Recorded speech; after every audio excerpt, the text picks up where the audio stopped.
గాని ఇప్పుడు ఈ రోత పత్రికలు కూడా అవే కారు కూతలు కూస్తున్నటువంటి పరిస్థితులు రాష్ట్రానికి పెట్టుబడులు రాకుండా చేయడం కోసం ఎట్లా చూస్తారు సార్ ఈ అంశాన్ని? మీకు అట్లాగే సదా గారికి వంశకృష్ణ గారికి ఏబిఎన్ ఆంధ్రజ్యోతి ప్రక్షేపణ నమస్కారం సార్. నమస్తే. గతంలో నాళ్ళ వెంకటేశ్వరరావు గారు ఒక మాట అన్నారు, పత్రిక ఒక్కటున్న 10,000 సైన్యం. అదే దాన్ని ఆనాటి పత్రికలను విమర్శించుకుంటూ పత్రికలు విషపత్రికలుగా మారినాయని శ్రీశ్రీ గారు కూడా చెప్పారు. రెండు మీడియాలో రాకేష్ గారు చాలా, నేను 50 ఏళ్ళ జర్నలిస్ట్, 50 ఏళ్ల అనుభవం ఉన్న జర్నలిస్టులు. గతంలో ప్రింట్ మీడియా వచ్చినప్పుడు ఇంత అధ్వానంగా లేకుండే, మెల్లగా ఎలక్ట్రానిక్ మీడియా వచ్చినాక ప్రింట్ మీడియా ఇంకా చెడిపోయింది. అప్పటికి ఆనాడు శ్రీశ్రీ గారు అన్న దానికంటే కూడా నేను ఏమంటున్నానంటే, అసలు ఇంత శాస్త్ర సాంకేతిక రంగాలు అద్భుతంగా వెళ్ళిన సందర్భంలో ఆ కంపెనీ గురించి నేను మీరు చెప్పగానే వెంటనే నేను రీసెర్చ్ చేశాను. ఇమీడియట్ మీరు అన్ని వాస్తవాలు వచ్చినాయి అందులో నుంచి. కనుక హైప్ క్రియేట్ చేస్తుంది ఈ ప్రభుత్వం, కొంతవరకు పెట్టుబడులు వస్తున్నాయి, లక్షల కోట్ల హైప్ క్రియేట్ చేస్తుంది. దాన్ని నేను కరెక్ట్ కాదంటున్నాను. నేను ఇల్లు అలికారు, పండగ కావాలి. ఇల్లు అలికిన తర్వాత పండుగ అయ్యే క్రమంలో ఆ గ్యాప్ ఏది ఉందో, ఈ గ్యాప్ లో అర్ధసత్యాలు అసత్యాలు రాజ్యమవుతున్నాయి. చూడండి, నిన్నటి దాకా కాగ్ రిపోర్టు ఎంత నడుస్తూనే ఉంది, ఇప్పుడు కూడా నడుస్తూనే ఉంది. అసెంబ్లీలో చర్చించాల్సిన విషయాలు మన సోషల్ మీడియాలో చర్చిస్తున్నాం కదా. కాగ్ రిపోర్ట్ ఏం చెప్పింది, కాగ్ రిపోర్ట్ ను అందులో పెట్టామా లేదా, ఇవన్నీ పక్కన పోయింది రాకేష్ గారు, చూస్తున్నాం కదా. ఇక్కడికి వస్తాను మీరు అన్నదానికి. ఏమంటున్నానంటే, అసత్యాలు అర్ధసత్యాలు ఎందుకంటున్నానంటే, ఉదాహరణకు గూగుల్కి భూమి ఇచ్చాను.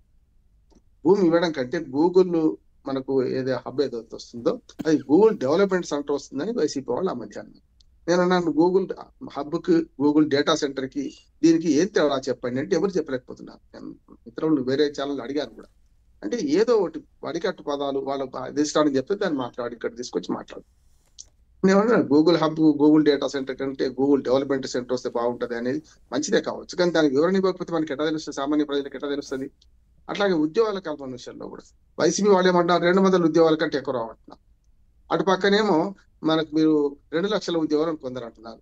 అది పెమ్మసాని చంద్రశేఖర్ గారు, మాజీ మన ఎంపీ, ఇప్పుడు ఎంపీ, ఆయన చదువుకున్నవాడు. ఆయన ఏమంటున్నారంటే 6,000 ఉద్యోగాలు ప్రత్యక్షంగా వస్తాయి, మిగతావేమో పరోక్షంగా 25,000 ఉద్యోగాలు రావచ్చు, మొత్తం 35,000 ఉద్యోగాలు దాటబడుతున్నారు. ఏది నమ్మాలి మనం ఇప్పుడు కాదు?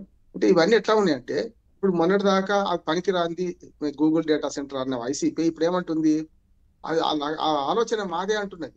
అంటే మీ మనసులో ఆలోచన పెట్టుకొని థింక్ ట్యాంక్ లాగా కూర్చుంటే ప్రజలందరికీ తెలుస్తుందా? కాదు కదా.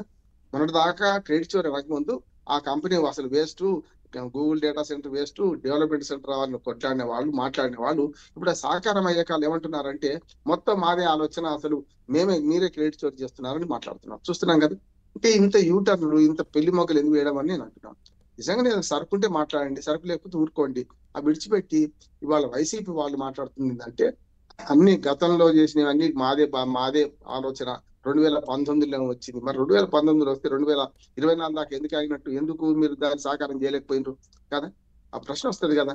ప్రజలను మభ్య పెడుతున్నారు అంటున్నారు. 2014 నుంచి 19 దాకా ఏం జరిగింది అంటే కొన్ని విషయాలు, కొన్ని వాస్తవం మాట్లాడుకోవాలి. దాదాపు 65 లక్షల కోట్ల పెట్టుబడులు వస్తాయి 5 సంవత్సరాలు అన్నారు, కానీ వచ్చినే మాత్రం 1,000 కోట్ల పెట్టుబడులే. ఇప్పుడు కూడా చంద్రబాబు నాయుడు గారు మీరు అన్నట్టు అన్ని విదేశాలు తిరిగి, రకరకాల లోకేష్ కానీ చంద్రబాబు నాయుడు గారు కానీ తిరిగి వచ్చారు. మన సిఐ భాగస్వామి సదస్సు చాలా బ్రహ్మాండంగా జరిగింది.